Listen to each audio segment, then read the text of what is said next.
Welcome to Strong in the Broken Places. My name is Jeffrey Reuter. And if you like what we're doing here, what we're talking about, the message that we're giving, the life that we're bringing, the healing we're bringing, the strength that we're bringing, then share it with a friend. Subscribe. Let's get the message out. Like us. Today, I would like to recap. I'd like to focus on one thing we talked about a couple days ago, but I'm going to recap briefly from 22 until now. And this way, tomorrow, we're going to start on a different topic. We started out in 22, we started talking about oxygen. When you want to get strong in your broken places, you have to want to get strong in your broken places. You have to crave it as much as your body craves oxygen. If you've never been in a situation before where you couldn't breathe, your body will do absolutely anything it can to get oxygen. And that's how we have to be when we want to get strong in our broken places. We just simply have to go at it. We just have to crave it. We just have to desire it.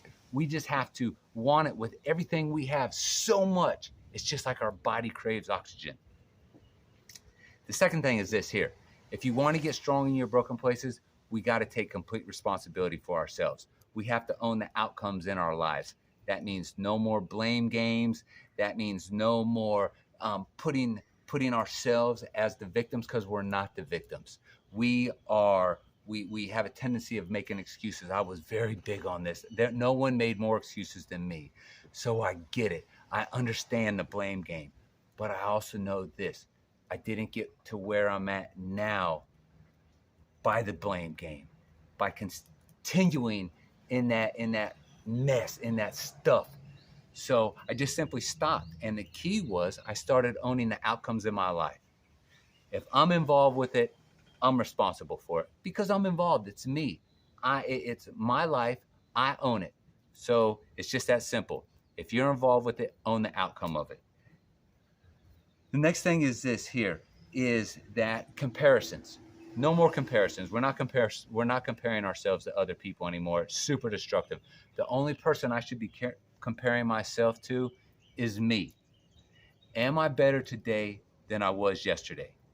And tomorrow, I need to be better than I was today. That's it. If you can do that, as far as comparisons go, you will get strong in your broken places. I guarantee it. Then we talked about digging holes. There's two things I want to talk about digging holes. One is the number one rule when it comes to digging holes and when you want to get out of the hole. The first and foremost thing you have to do is simply to stop digging. Just stop digging the hole. And the second thing is to start climbing. We stop digging, start climbing, and we'll get strong in our broken places when we're in the hole. And lastly, I skipped over this. This was actually the middle thing, but this is what I'm going to end with today. And that is our environment. That is, are we simply surviving in the environment we find ourselves in? The key to this is no matter where you're at, no matter what your environment is, learn how to thrive in that environment. Begin to thrive in that place where you're at right now, no matter where you're at. Instead of having your environment impact you, begin to impact your environment. Find a way to thrive. There's a difference between surviving and thriving. And this is what happened to me. When I was in prison, I learned how to thrive in prison. At first, I was simply surviving. So many people just simply survive that experience. And I get it, it's tough.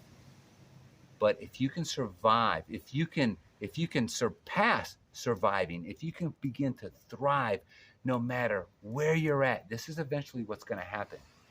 You're going to outgrow your environment and it's going to kick you out.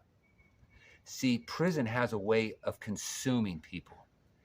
And what I did is I changed the paradigm. And instead of just simply surviving, I began to thrive. So when prison tried to consume me, what happened was it couldn't digest me. So it kicked me out. It vomited me. It was like almost like Jonah in the whale. When Jonah was in the belly of the whale, after a certain amount of time, that whale kicked Jonah out. It spit Jonah out. And that's what happened to me in prison, because I learned how to thrive in prison and I wasn't of prison anymore. So if you can learn how to thrive in that environment where you're at, you will no longer become of that environment and it will kick you out. And then you'll move on to where you're supposed to be. So no matter where you're at, no matter where you find yourself, just learn how to thrive in that environment. So that wraps up from 22 to now. That wraps it up. And those clips, those messages were inspired by a very special person. And I want you to know that I love you. I love you. I know I haven't seen you for a while. I know we haven't talked for a while, but the bottom line is I love you and I know you love me, and that's what's important here. And I know that you can do this. Just like I did it and I'm doing it now, I know that you can do this too. But I also know this here is that nobody can give you the desire to do it. No one can give you that grit. No one can give you that determination. That's got to come from within. We all have a fire within us. Just find a way to light that fire, and I know you can get it. I know you can get it. Let's be strong in our broken places.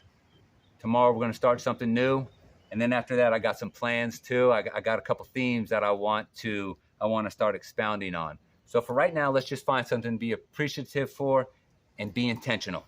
Let's be intentional. I'll see you later. Bye.